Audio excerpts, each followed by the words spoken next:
sorry, but this is no laughing matter.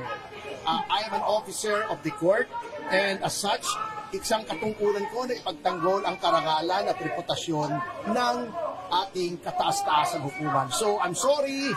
I hope we can still be friends. Sa akin, this is nothing personal. This is part of my duties as an officer of the court. I had to do this. I hope you understand.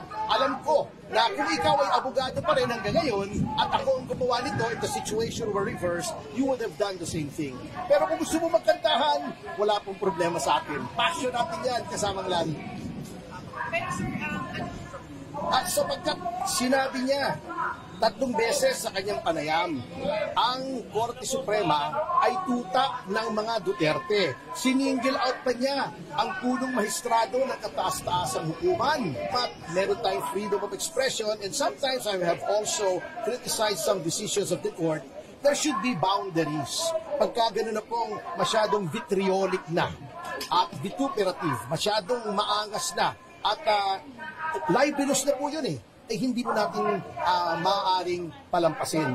So, kinalulungkot ko, kasamang Larry, I really had to do this.